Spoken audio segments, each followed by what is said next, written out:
Shalom,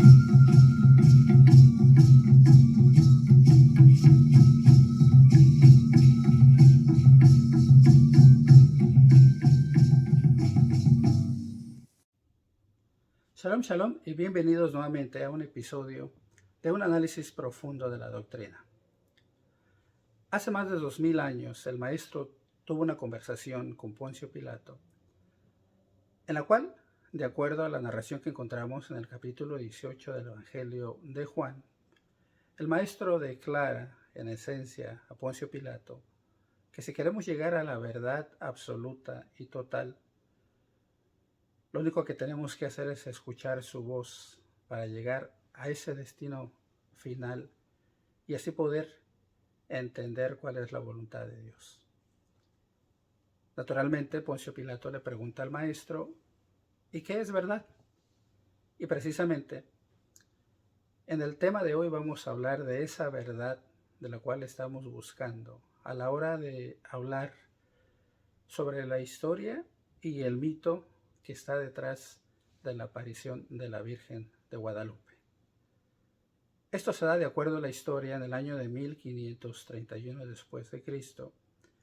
Y en este episodio vamos a hablar de los datos históricos, de los datos teológicos, para así poder comprender con mayor claridad qué es lo que la historia nos dice sobre este evento tan importante y qué es lo que la Biblia también nos dice sobre este evento. Y al final, bueno, vamos a reconciliar los dos aspectos, los dos puntos de vista, para así tomar una decisión final y ver cuál es la que se alinea perfectamente a lo que la palabra de Dios nos presenta. Así es que bueno, te invito a que juntos analicemos este tema, que puede ser controversial, puede ser la manzana de la discordia en el mundo religioso, y que sin embargo es necesario entender para así llegar a una decisión clara y un análisis profundo de la doctrina. Te invito entonces a que me acompañes, ya que esta fuente de información puede ser capaz de cambiar el rumbo de tu vida. Acompáñame. Así es que bueno, para entender ese tema con mayor claridad, es necesario que nos posicionemos exactamente en el momento adecuado, en el lugar adecuado de la historia. Y esto va a ser en los años de 1517 a 1527. En 1517, de la era común o después de Cristo, aparece en escena un personaje importante para la historia del cristianismo. Y este fue Martín Lutero, quien surge de las filas de la Iglesia Católica, Apostólica y Romana, protestando algunas de las prácticas que él veía inmorales, indecentes, el abuso de poder de la Iglesia Católica y el enriquecimiento de la Iglesia a toda costa. Este personaje, quien fue Martín Lutero, protesta en contra de la Iglesia. Y después de 10 años aparece otro personaje que también protesta en contra de la Iglesia Católica, quien fue el rey Enrique VIII. Esto sucedió en el año de 1527 después de Cristo o de nuestra era común. Y también este rey tenía bastantes quejas en contra de la Iglesia Católica. Y bueno, ambos personajes deciden primeramente protestar en contra de la Iglesia y después cada uno de ellos fundar su propia iglesia con los ideales de mejorar la institución que había dominado por cientos de años a toda Europa. Mientras esto está sucediendo en el continente europeo, en 1519, en el continente americano, en México, entra en escena otro personaje, quien fue Hernán Cortés.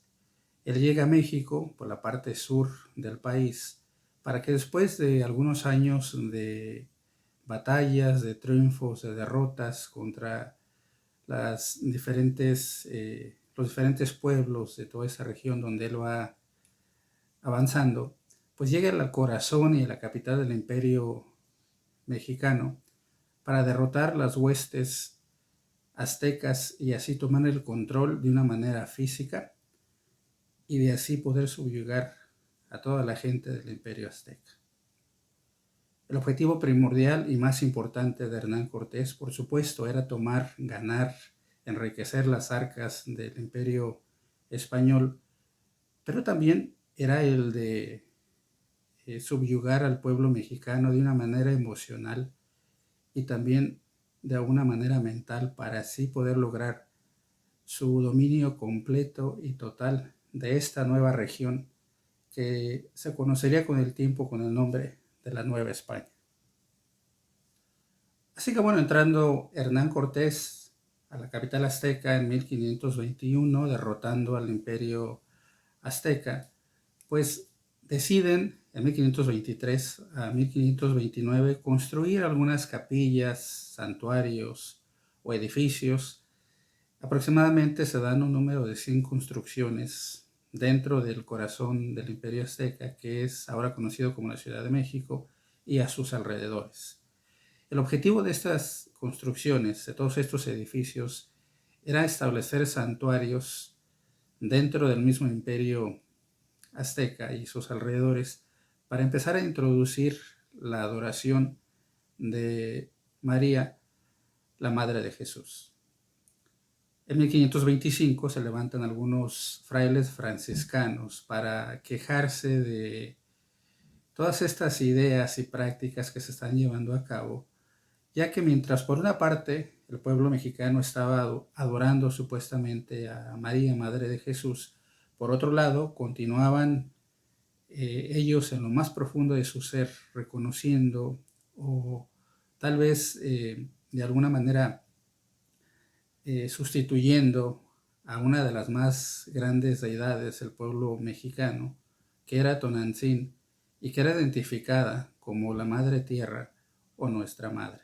Y por esta razón los frailes franciscanos se oponían rotundamente a que se siguiera adorando a la Virgen María, ya que bueno, los indígenas asociaban a la Virgen María con Tonantzin, que era una de las deidades principales para la cultura mexicana.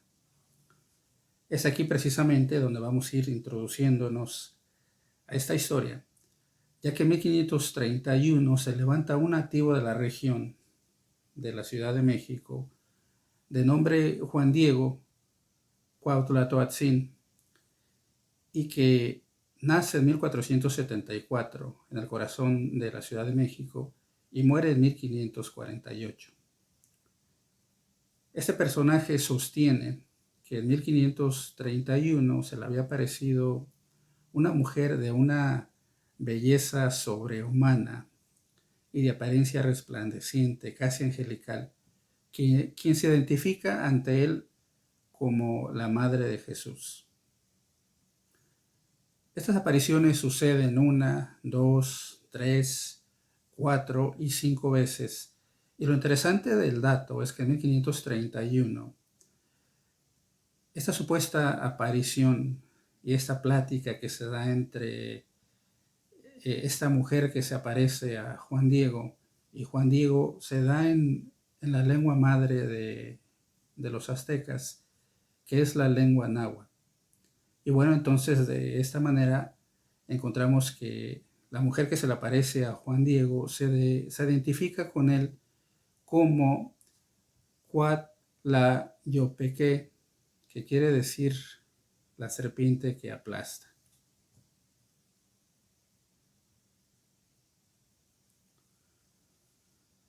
También la mujer se identifica ante Juan Diego con el nombre de Cuatlicue, que significa la señora de las faldas de serpiente, y también con un nombre mucho más difícil para nosotros hoy en día, porque la pronunciación pues creo que es un poco difícil, pero se identifica ante Juan Diego con el nombre de Tlecuautla-Pecupeu, que para los españoles de aquel entonces fonéticamente sonaba un poco a Guadalupe.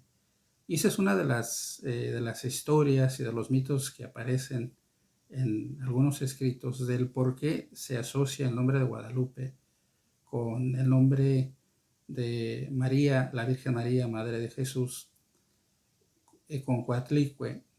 Y viéndolo desde ese punto de vista, pues vamos a ver que tiene bastante sentido.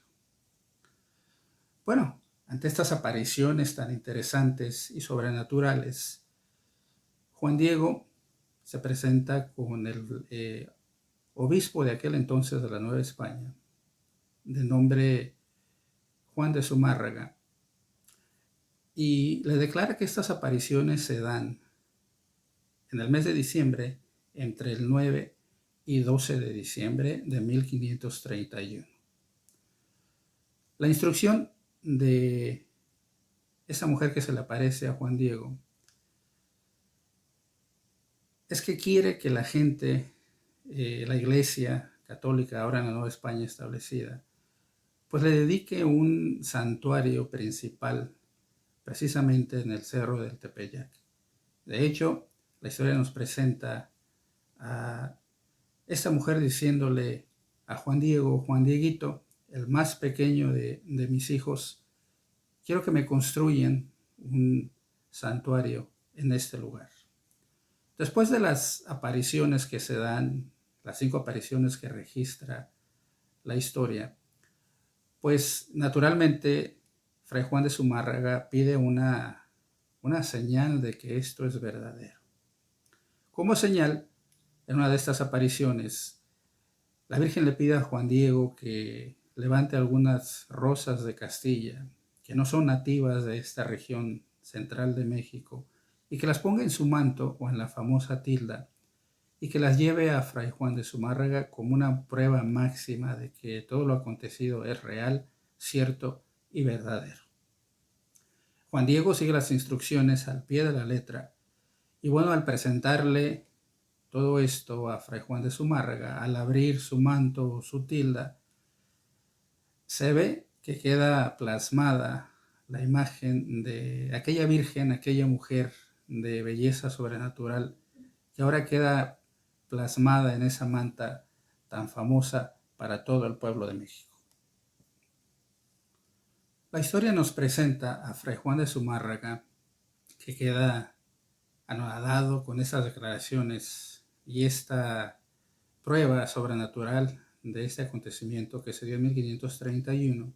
Sin embargo, los frailes franciscanos se oponen rotundamente a todos estos acontecimientos, ya que, bueno, ellos entendían que, aunque los nativos de esa región central de México y a sus alrededores podían declarar aparentemente que creían en esta aparición, en esta Virgen de Guadalupe que se le ha aparecido a Juan Diego, en el fondo no estaban tan convencidos y seguían adorando a una de las deidades más importantes para ellos, la cual era Tonantzin, y que representaba la Madre Tierra, la madre de todos los mexicanos.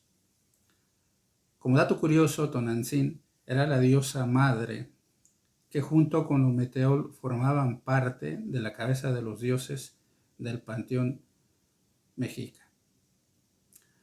Aún así, los frailes franciscanos, una parte de ellos, aunque se oponían a el relato, las afirmaciones y las pruebas de esta aparición, seguían bautizando a los nativos del área, ya que entendían que era más importante tal vez pasar por alto todos estos datos que pudieran o no ser verificables en su tiempo, con tal de bautizar a la mayor gente posible en aquel entonces.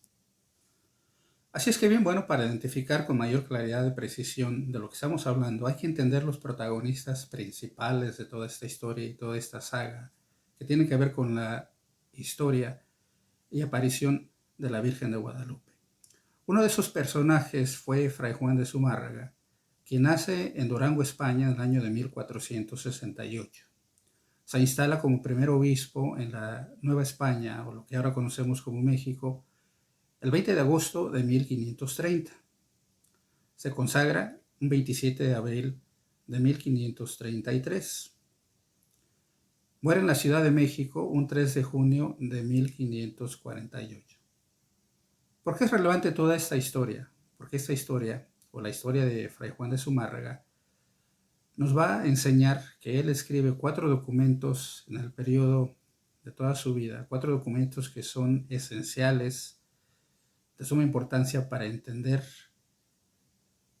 cómo veía él la religión y cómo entendía a los nativos de esta nueva colonia de España, la Nueva España. Y los 4 documentos abren una ventana a esa forma de pensar de este fraile tan famoso en la historia de la Iglesia Católica. Uno de estos documentos lleva el título de Doctrina breve muy provechosa de las cosas que pertenecen a la fe católica y a la cristianidad. En el estilo llano, es decir, sencillo, raso para la común inteligencia. Esto lo escribe en 1543. El segundo documento tiene el título de Doctrina breve para la enseñanza de los indios, que escribe en 1543 nuevamente. El documento tercero lleva el título de Doctrina cristiana cierta y verdadera, que se escribe en 1546. Y un año antes de morir, escribe el cuarto y último documento que lleva como título La regla cristiana. Lo interesante de este dato es que ninguno de estos 4 documentos que escribe menciona para nada la aparición y el registro que se tiene de todos aquellos acontecimientos que se dan en 1531 y que tienen que ver con la aparición de la Virgen de Guadalupe. Es muy raro darnos cuenta y leer cada uno de estos documentos y nos pone a pensar que si alguno de nosotros fuéramos testigos de primera mano de algún acontecimiento sobrenatural y sobre todo divino, pues nos sentiríamos con la confianza de escribir todos los datos que tienen que ver con ese acontecimiento que cambiaron sin duda la historia, no solamente del pueblo mexicano, sino de mucha gente en todo el mundo. Otro dato de referencia en esta historia es darnos cuenta que entre 1548, cuando muere Fray Juan de Zumárraga, no se habla nada de este acontecimiento de la aparición de la Virgen de Guadalupe de una manera oficial, y el vicario de la capilla del Tepeyac, de nombre Luis Lazo de la Vega, manda escribir la historia oficial de la aparición de la Virgen de Guadalupe en una obra titulada Huitlama Huitzotilca en 1649. Es decir, de 1548 a 1649 no existen registros de las apariciones de la Virgen de Guadalupe ni ningún documento oficial dentro y fuera de la Iglesia Católica. Un dato muy importante es que este documento se escribe en lengua náhuatl y es el único documento y el más viejo que existe hoy en día, y que, bueno, debe de ponernos a pensar el por qué la Iglesia Católica no registró este acontecimiento tan importante dentro de la fe católica, ya que, bueno, sería una manera de comprobar de primera mano todo lo que había acontecido. Estamos hablando de más de 100 años de silencio de la Iglesia Católica y de un registro oficial, el cual pudiera esclarecer mucho más todo lo referente a la aparición de la Virgen de Guadalupe. Y bueno, tenemos otro dato también como referencia. Estamos hablando de lo que tiene que ver con el clero, la Iglesia Católica, algún registro oficial que no se da hasta más o después de 100 años que han pasado. Y existe un historiador de nombre Joaquín García Iscasbalceta que escribió al arzobispo de la época, Pelagio Antonio de la Bastida y Dávalos, en 1883, lo siguiente: de todo corazón quisiera yo que un milagro de la aparición tan honorífico para nuestra patria fuera cierto, pero no lo encuentro así. y estamos obligados a creer, a pregonar y a sostener los milagros verdaderos y falsos. Pues bien, aquí tendremos que hacer una pausa muy interesante y con mucho cuidado para darnos cuenta que por una parte tenemos a Fray Juan de Zumárraga, que murió en 1548, quien no registra nada ni habla nada del acontecimiento de la aparición de la Virgen de Guadalupe, y que aquí en pantalla podemos ver el libro titulado Tlahuelcotilca, que se escribe en 1640 años después de la aparición. Y bueno, por otro lado tenemos los datos históricos, las obras literarias del historiador Joaquín García y Casbalceta, que escribe algunos documentos muy importantes que deben de ayudarnos a entender la posición de este historiador tan importante en un acontecimiento tan importante en la Nueva España, que sobre todo envuelve algo divino. Algunos de los escritos de este historiador aparecen aquí en pantalla. Y bueno, el primero es Apuntes para un catálogo de escritores en lenguas indígenas de América, que se escribe en 1866 por él. El segundo lleva como título Don Fray Juan de Zumárraga, primero obispo y arzobispo de México. Este se escribe originalmente en 1881 y se vuelve a republicar en 1947. Otra obra que él escribió lleva el nombre de Investigación histórica y documental sobre la aparición de la Virgen de Guadalupe de México. Y bueno, esto se escribe en 1952 con todos los datos que él ha registrado. Por eso es muy importante entender las dos posiciones que tenemos como evidencia para poder empezar a tomar una decisión inteligente, una decisión que tenga bases desde el punto de vista católico de la Iglesia y desde el punto de vista de este historiador que registró todos los acontecimientos de este evento.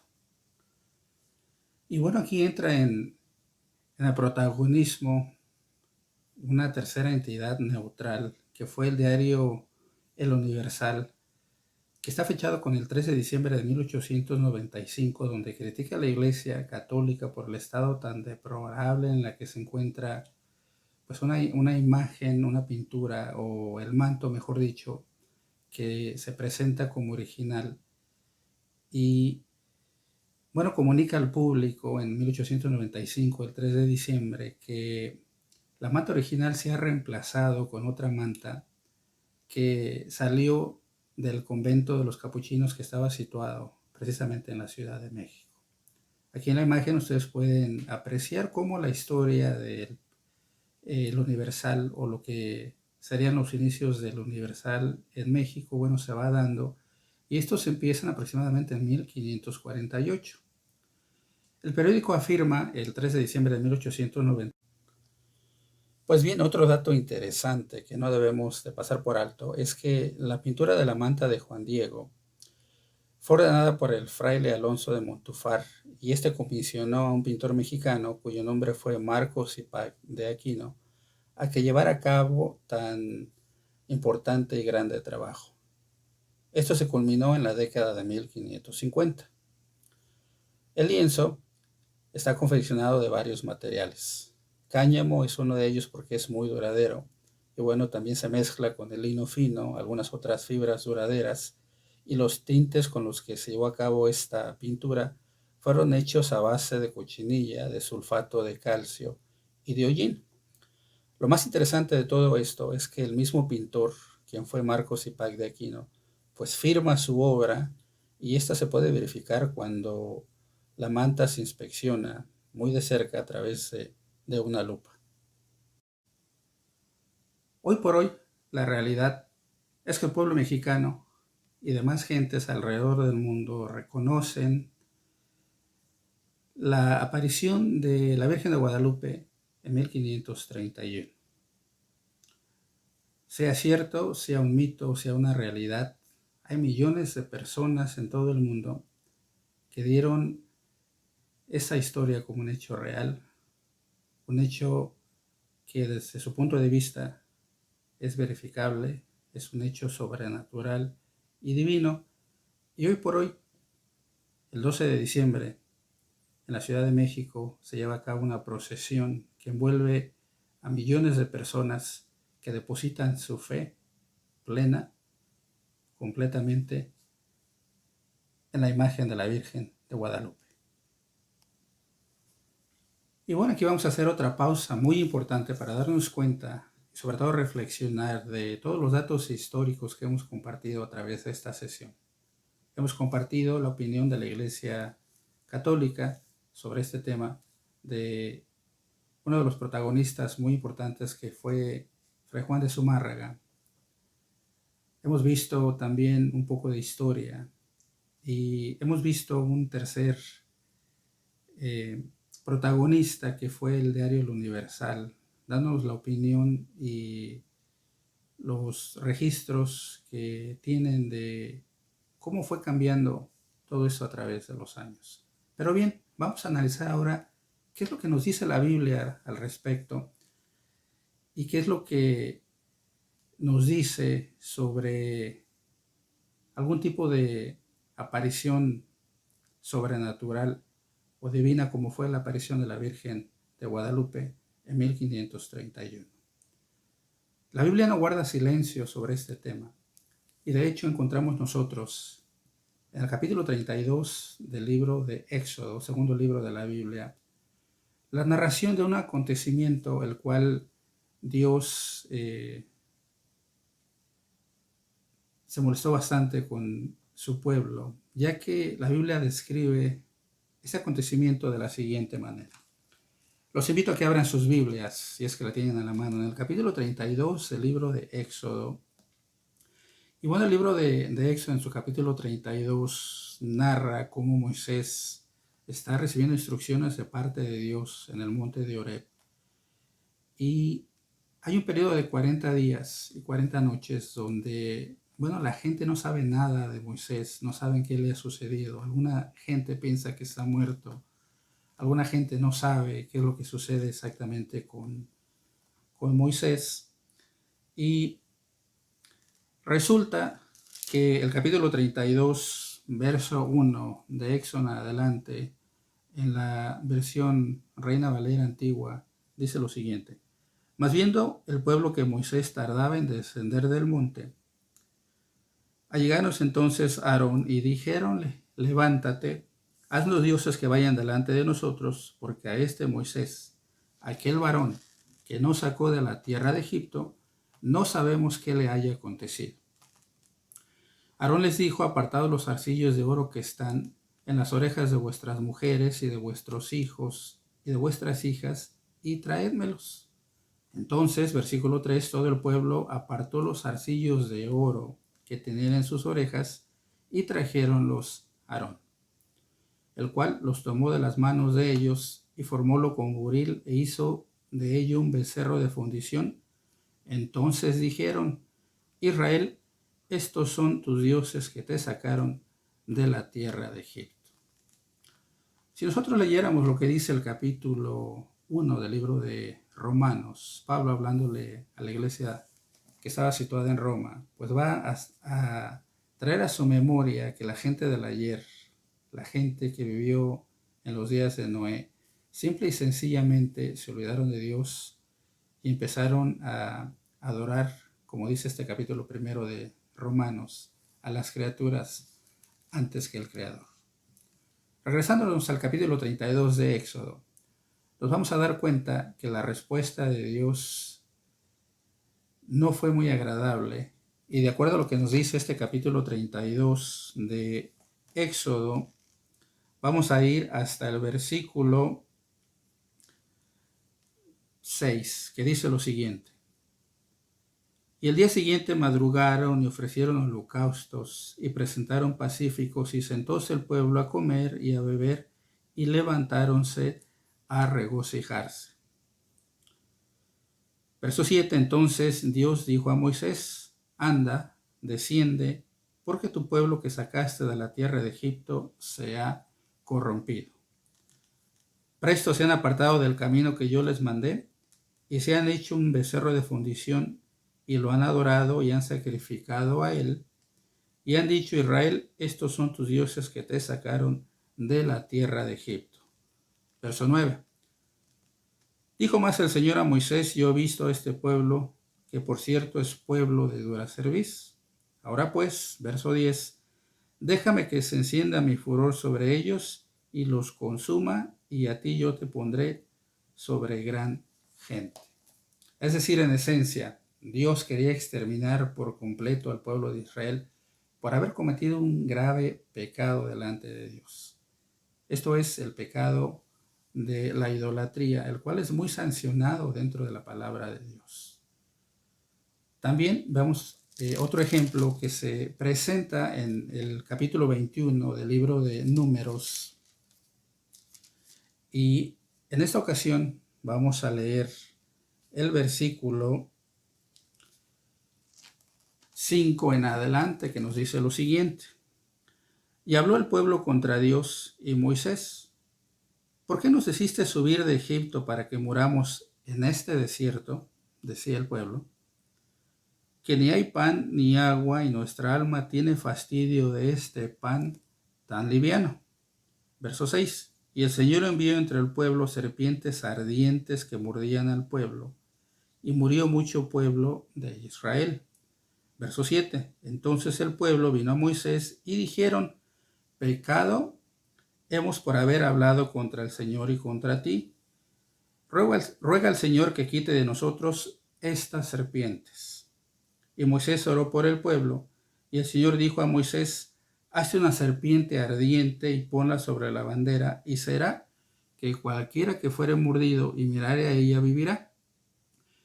Y Moisés, verso 9, hizo una serpiente de metal y púsola sobre la bandera, y se fue, que cuando alguna serpiente mordía a alguno, miraba la serpiente de metal y vivía. Dentro de la misericordia de Dios, le da al pueblo de Israel en esta ocasión un método de salvación por haber hablado en contra de él y Moisés su siervo.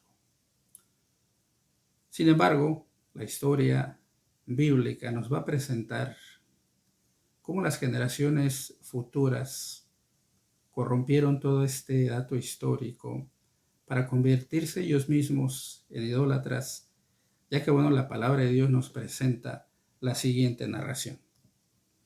El segundo libro de los Reyes, capítulo 18, verso 1 en adelante, dice lo siguiente. En el tercer año de Oseas, hijo de Elá, rey de Israel, comenzó a reinar Ezequías, hijo de Acaz, rey de Judá.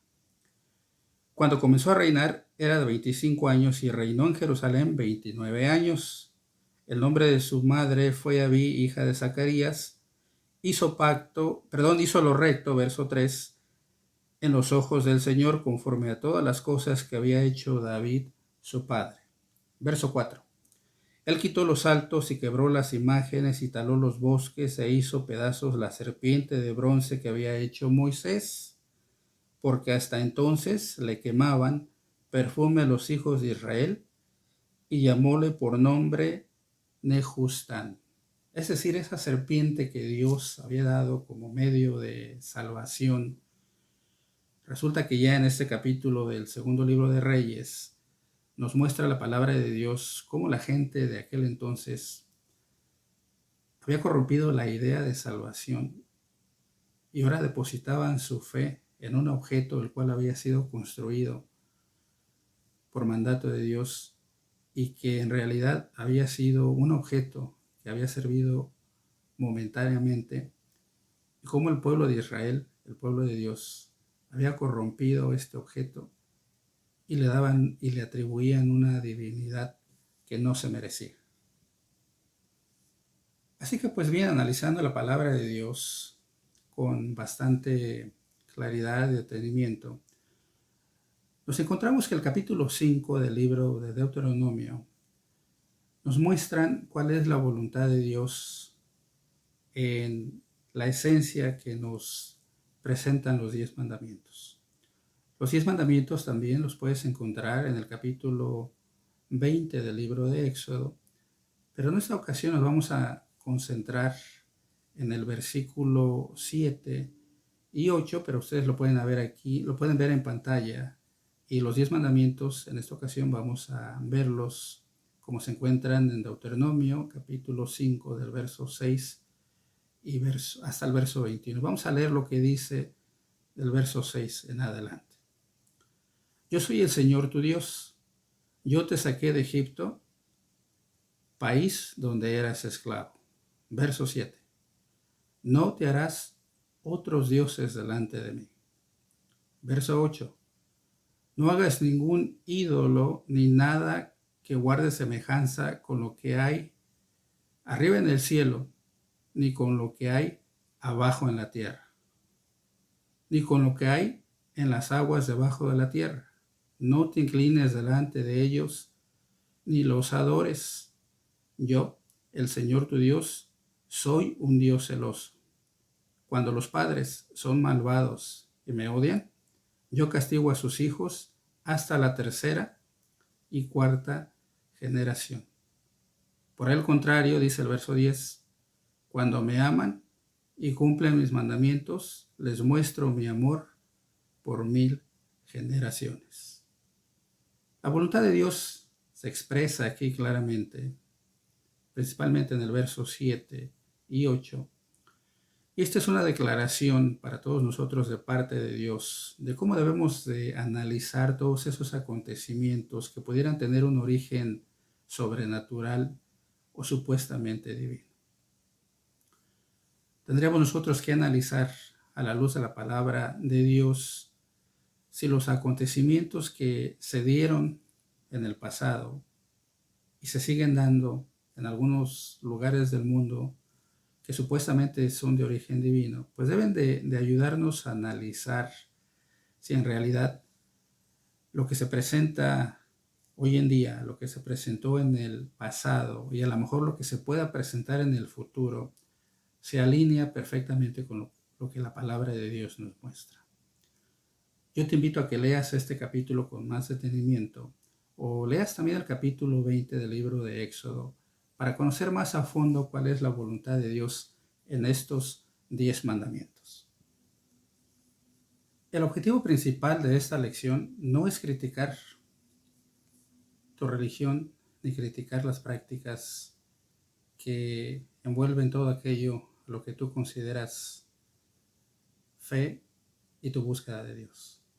Más bien el objetivo principal de esta lección es haberte dado las herramientas necesarias desde un punto de vista histórico y desde un punto de vista bíblico, para que una vez que tú tengas todas estas herramientas a tu mano, puedas verificar, puedas estudiar y puedas analizar toda esta información, para que seas tú y solamente tú el que tome la última decisión en tu vida y puedas verificar, de acuerdo a estos datos, qué es lo que más te conviene y recordar las palabras con las que iniciábamos esta lección, aquellas palabras que el maestro hablara con Poncio Pilato, las cuales le decían que todo aquel que esté interesado en la verdad tiene que escuchar la voz de Dios. Así es que si te interesa escuchar la voz de Dios y aprender más de su palabra, te invito a que me acompañes en cada una de las lecciones que puedo presentar a través de un análisis profundo de la doctrina. Gracias por acompañarme a este episodio más de un análisis profundo de la doctrina. Te invito a que te suscribas a cualquiera de las plataformas digitales que aparecen aquí en pantalla y que así juntos podamos hacer un análisis profundo de la doctrina. Como siempre, que el Dios de Abraham, de Isaac y de Jacob te bendiga a ti y a los tuyos. Shalom.